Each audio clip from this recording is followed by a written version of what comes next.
Di sebuah desa yang terletak di jantung Sumatera Selatan, hiduplah seorang kepala desa yang disegani, Beginde Lubuk Gong. Dalam bahasa setempat, Beginde berarti pemimpin desa, dan nama Lubuk Gong mencerminkan kewibawaan serta kekayaannya. Ia dikenal sebagai pemimpin yang tegas namun adil, menjunjung tinggi adat istiadat, dan tak segan menegakkan hukum bagi siapa saja yang melanggarnya. Namun, di bawah kepemimpinannya, rakyatnya hidup tentram dan sejahtera, menikmati kedamaian yang terjalin berkat aturan adat yang kokoh. Beginde Lubuk Gong diberkahi seorang putri yang memukau, bernama Putri Lubuk Gong. Kecantikannya bagaikan bunga yang sedang mekar di pagi hari, memancarkan pesona yang memikat hati setiap pemuda yang melihatnya. Tak hanya rupawan, ia juga cerdas dan lemah lembut, membuat namanya harum di desa-desa tetangga. Banyak pemuda dari berbagai penjuru datang untuk meminangnya. Namun tak satu pun berhasil memenuhi syarat berat yang diajukan oleh sang Beginde. Dengan penuh keyakinan,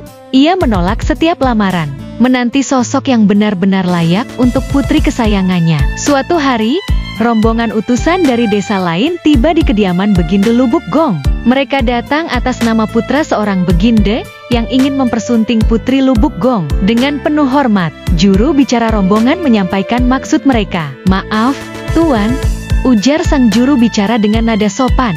"Kami datang untuk menyampaikan lamaran dari putra Beginde kami." Beginde Lubuk Gong menatap mereka dengan sorot mata tajam. "Sudah banyak yang datang dengan maksud serupa, namun tak satu pun mampu memenuhi syaratku. Apakah kalian berani menyanggupinya?" tanyanya dengan nada menantang. "Mohon Tuan jelaskan, apa syarat yang harus kami penuhi?" balas ketua utusan, penuh rasa ingin tahu. Beginde Lubuk Gong tersenyum kecil, lalu berkata, "Pakaian 7 pasang, kain salinan 42 lusin, itik dan ayam sekandang penuh, merpati seraban, kayu bakar setinggi bukit, 7 batang pohon, serta serai dan kunyit seladang lebar. Bisakah kalian memenuhi semua itu?" Utusan itu terdiam sejenak, namun dengan penuh keyakinan mereka menjawab, "Apapun syarat yang Tuan ajukan, Beginde kami akan menyanggupinya." Mendengar jawaban itu, Beginde Lubuk Gong mengangguk. "Baiklah, lamaran kalian kuterima. Kembalilah dan sampaikan kabar gembira ini kepada Beginde kalian." Rombongan utusan pun pulang dengan hati riang, segera menyampaikan kabar baik kepada Beginde mereka. Sang Beginde dari desa tetangga begitu gembira mendengar persetujuan itu. Ia memerintahkan seluruh warganya untuk bekerja keras mengumpulkan barang-barang yang diminta. Namun, syarat yang begitu banyak dan rumit itu ternyata bukan perkara mudah. Berminggu-minggu mereka berusaha, namun hingga batas waktu yang ditentukan, mereka belum berhasil mengumpulkan semua yang diminta. Sementara itu, di desa Beginde Lubuk Gong, suasana sibuk menyelimuti. Bersama keluarga dan warganya, Beginde mempersiapkan segala sesuatu untuk menyambut kedatangan rombongan pelamar yang akan membawa barang-barang seserahan. Hari demi hari mereka menunggu, namun rombongan itu tak kunjung tiba. Pekan berlalu, bulan berganti, bahkan hingga tahun ketiga, tak ada tanda-tanda kedatangan mereka. Akhirnya, di awal tahun ketiga, rombongan pelamar datang dengan arak-arakan megah. Pria dan wanita berbaris, memikul dan menjunjung barang-barang seserahan yang diminta. Beginde Lubuk Gong menyambut mereka dengan sederhana, lalu memeriksa barang-barang itu. Betapa terkejutnya ia, semua syarat terpenuhi dengan sempurna. Hatinya dipenuhi kebanggaan, namun ada sedikit kekecewaan karena keterlambatan mereka. "Mengapa kalian terlambat begitu lama? 2 tahun kami menunggu," tanya Beginde dengan nada tegas. "Mohon maaf, Tuan," jawab pemimpin rombongan dengan penuh hormat. "Untuk memenuhi semua permintaan Tuan, kami membutuhkan waktu yang panjang. Kami harap Tuan berkenan memaklumi." Meski awalnya kesal, Beginde akhirnya luluh setelah mendengar penjelasan itu. "Baiklah, barang-barang ini kuterima. Sekarang, kita tinggal menentukan hari baik untuk pernikahan putriku dengan putra Beginde kalian. Pesta akan berlangsung selama 7 hari 7 malam, dan aku akan mempersiapkan segalanya untuk perayaan besar ini." Rombongan pun berpamitan, meninggalkan Beginde Lubuk Gong untuk mempersiapkan pesta pernikahan yang megah. Kabar gembira ini segera tersebar di seluruh desa.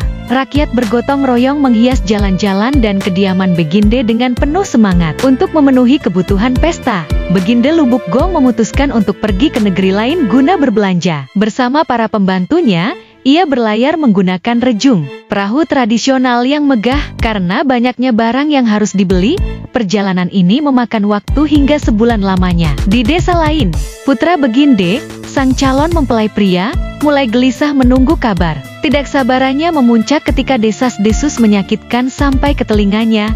Konon, Putri Lubuk Gong telah dilamar oleh seorang raja dari negeri yang dikunjungi ayahnya. Tanpa memverifikasi kebenaran kabar itu, kemarahan membakar hatinya. Mungkin kabar ini benar. Sudah sebulan Beginde pergi, tapi tak kunjung kembali. Dengan kesaktiannya, ia seharusnya bisa kembali dalam sekejap. Pikirnya, dipenuhi kecurigaan. Desas-desus itu semakin kuat ketika ia mendengar bahwa utusan raja telah tiba di Dusun Kertajaya, tak jauh dari desa Putri Lubuk Gong. Rasa cemburu dan amarah membutakan nalarnya. Dengan hati penuh dendam, ia mengambil pedang panjang dan bergegas menuju kediaman Beginde Lubuk Gong, berniat menghabisi calon istrinya. Di sisi lain, Putri Lubuk Gong yang mendengar kabar kedatangan tunangannya merasa gembira.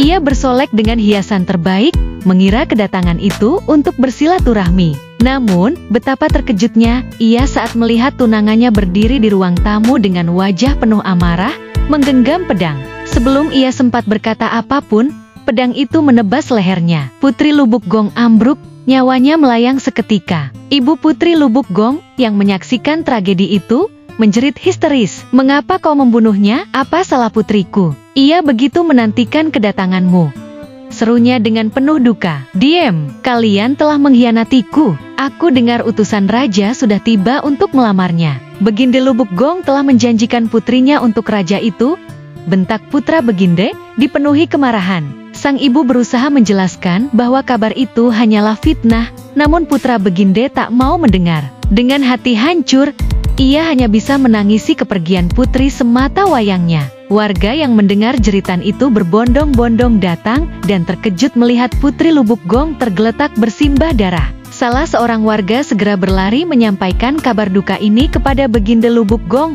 yang masih berada di negeri lain.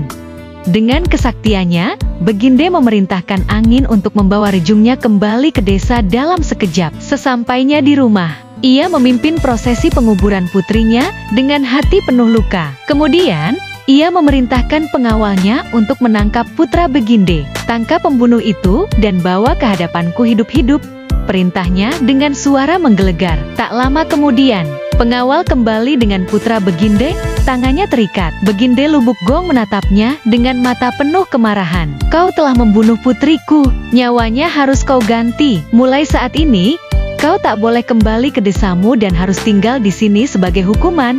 Keesokan harinya, dengan hati yang masih terluka, Beginde Lubuk Gong membuang semua barang persiapan pernikahan, termasuk seserahan dari putra Beginde, ke sungai. Sungai itu seolah menjadi saksi bisu atas tragedi yang menimpa keluarga mereka. Pesan moral dari kisah Beginde Lubuk Gong kisah ini, yang berakar dari budaya Sumatera Selatan, adalah sebuah dongeng yang kaya akan pelajaran hidup. Tragedi yang menimpa Putri Lubuk Gong mengajarkan kita tentang bahaya prasangka buruk. Putra Beginde, yang terburu-buru mempercayai desas-desus tanpa menyelidiki kebenarannya, akhirnya melakukan tindakan ceroboh yang merenggut nyawa tunangannya dan menghancurkan masa depannya sendiri. Dalam budaya Melayu, sifat suka berprasangka buruk dianggap sebagai akar malapetaka. Seperti yang dikatakan dalam Tunjuk Ajar Melayu, "Siapa suka berprasangka buruk, orang melaknat, hidup pun parah. Siapa suka berburuk sangka, alamat hidup akan celaka." Kisah ini mengingatkan kita untuk selalu berhati-hati dalam menilai orang lain dan memverifikasi informasi sebelum bertindak, agar kita terhindar dari penyesalan yang tak terperi.